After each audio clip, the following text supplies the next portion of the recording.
장성한 신앙에 이르기까지 복 5번째 시간입니다. 5번째로 예수님께서는 긍휼히 여기는 자가 복이 있다고 하셨다.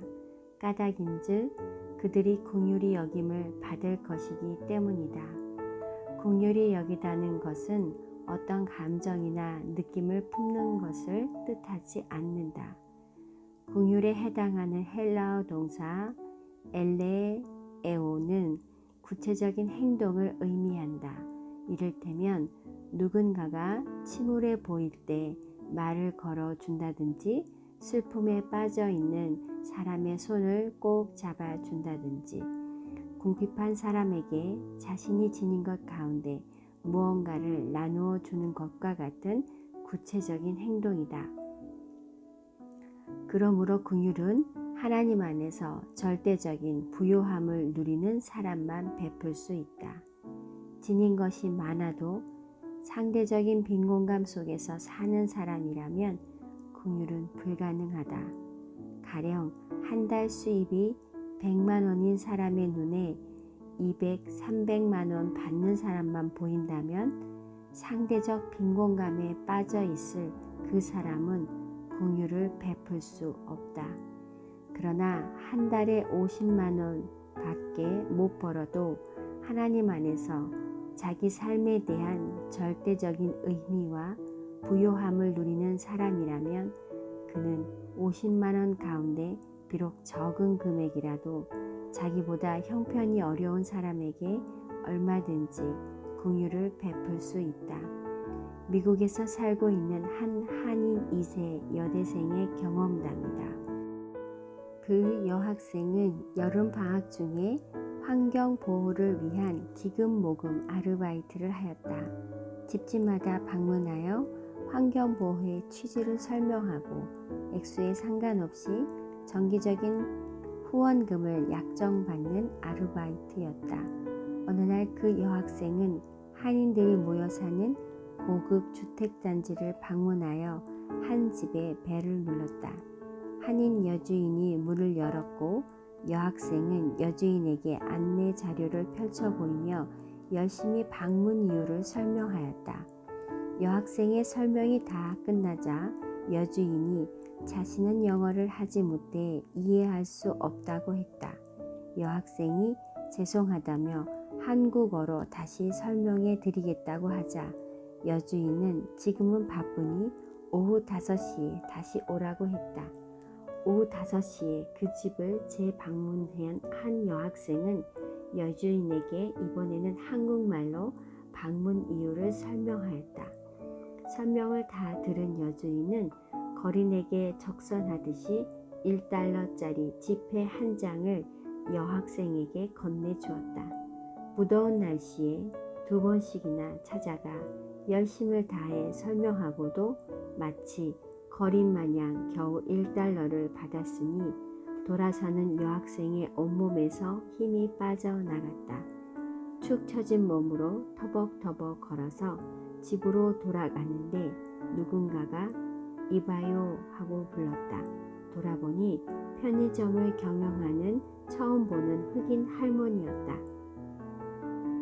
왜 그러시느냐는 여학생의 물음에 할머니는 이유는 모르지만 너무 지쳐 보이네. 이리 들어와요. 내가 찬물 한 잔 줄게 하며 여학생을 편의점 안으로 데리고 들어가 물을 따라 주었다. 할머니가 여학생에게 무얼 하는지 물었고 여학생은 환경보호를 위한 기금 모금에 대해 설명해 드렸다.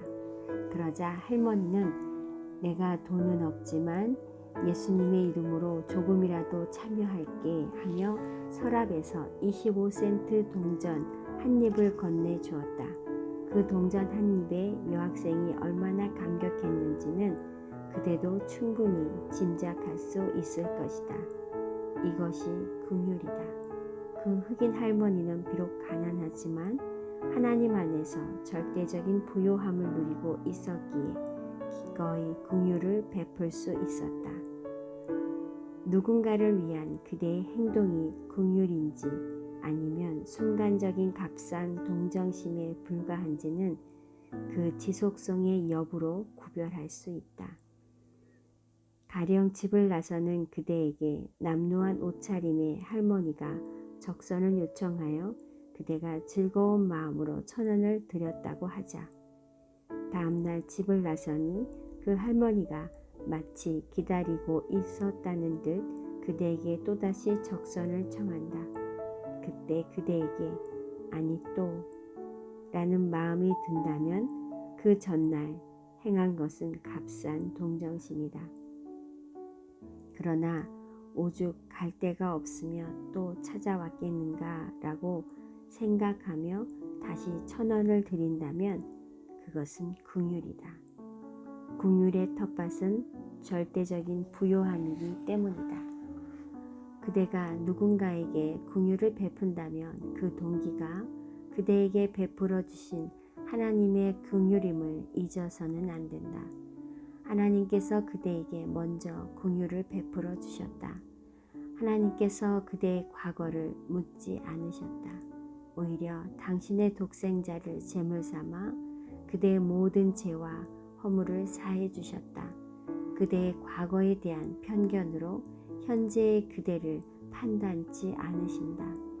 날마다 그대에게 져주시고 그대의 신음에도 귀 기울여 응답해 주신다.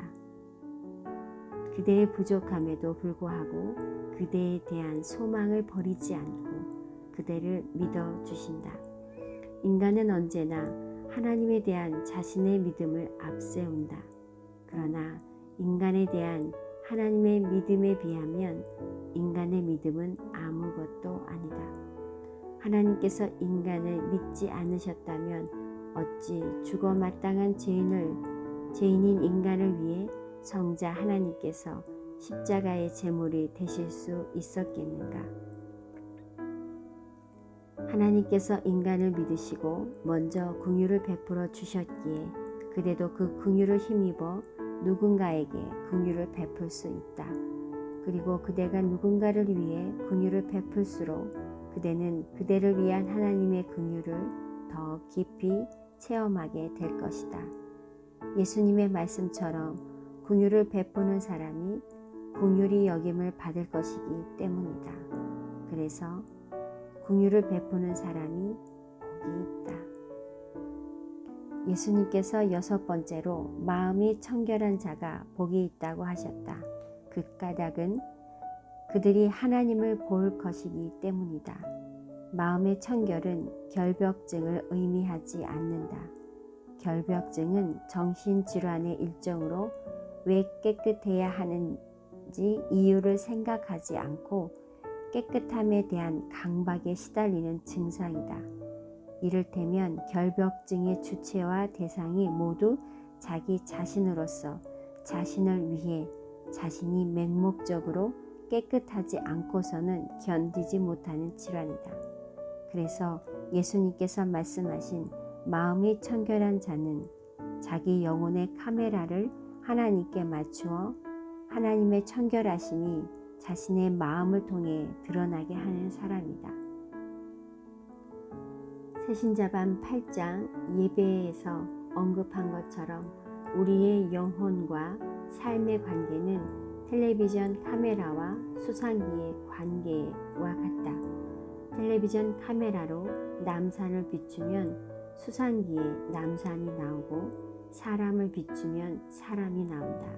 이처럼 그대가 그대의 영혼의 초점을 하나님께 맞추면 하나님의 거룩하심과 순결하심이 그대의 마음과 삶을 통해 드러나게 된다. 그래서 그대는 마음이 청결한 사람이 되는 것이다. 아프리카 흑인 선교사 스티븐 룽구에가 쓴 예수를 얻고 가는 아프리카 당나귀에는 그의 재미있는 경험담이 소개되어 있다.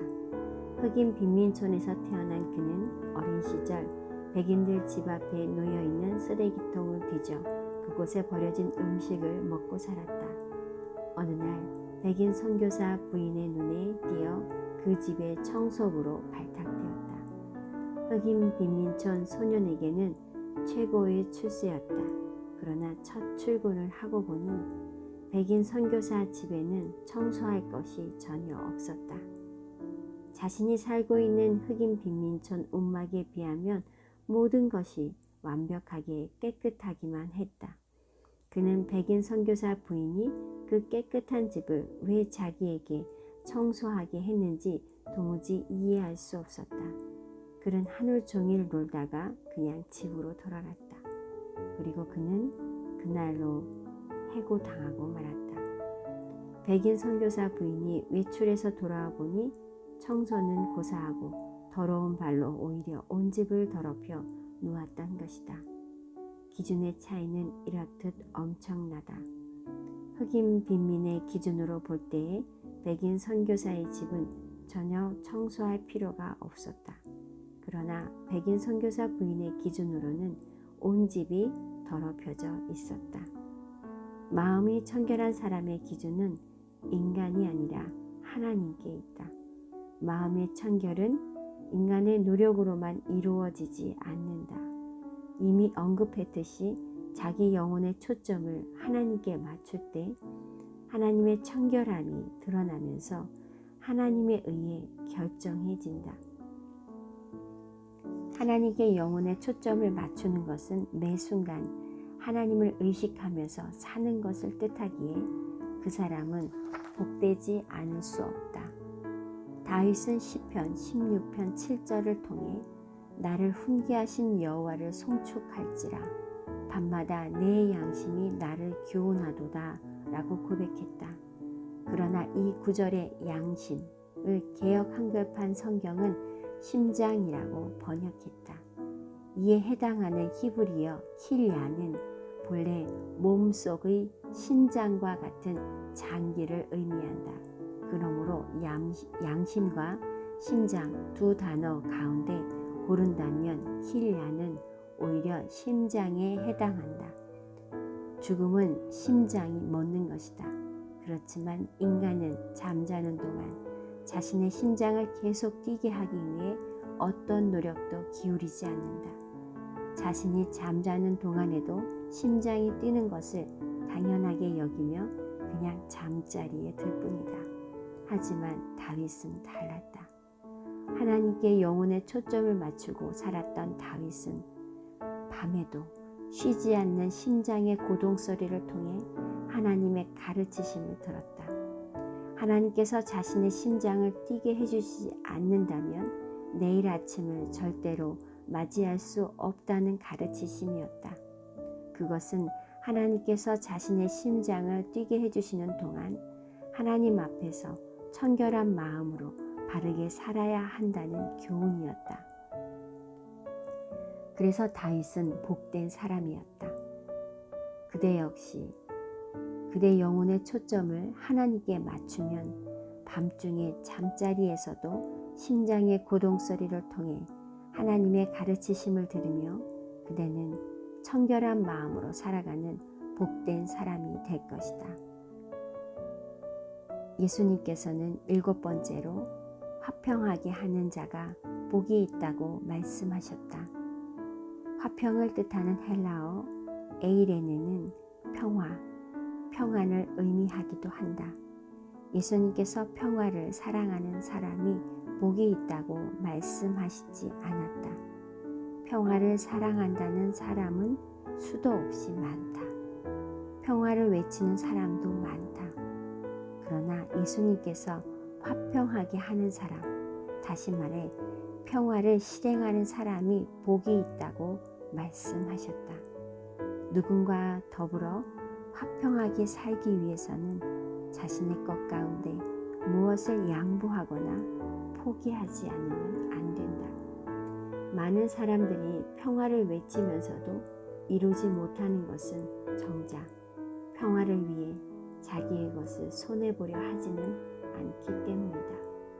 하나님께서 인간의 죄로 말미암아 단절되었던 인간과 화평의 관계를 회복하시기 위해 당신의 독생자를 십자가의 제물로 내어놓으셨다. 이처럼 자신을 비우고 버리지 않고서는 누구와도 화평할 수 없다. 그러므로 누군가와 화평을 이루기 위해 자기를 비우고 버리는 사람은 복된 사람이다. 바로 그런 사람이 하나님의 아들이라 딸이라 일컬음을 받을 것이기 때문이다. 그대가 하나님의 자녀임을 입증하는 증거는 교회에서 열심히 봉사하는 것만으로는 충분하지 않다. 그 증거는 그대가 얼마나 많은 사람과 화평한 삶을 사느냐, 화평을 위해 그대의 것을 얼마나 포기하느냐로 드러난다. 앞에서 살펴본 것처럼 사도 바울은 자신의 유익을 구하지 아니하고 많은 사람의 유익을 구하여 그들로 구원을 받게 하라. 고린도전서 10장 33절 권면한다. 한마디로 화평하게 하는 사람이 되라는 말이다. 그대가 누군가와 화평하기 위해 그대의 유익을 구하지 않고 그의 유익을 구할 때 그대로 인해 그 사람이 구원을 받을 것이다. 그래서 그대는 복된 사람이다. 그로 하여금 구원을 받게 한 그대는 하나님의 진정한 자녀이기 때문이다.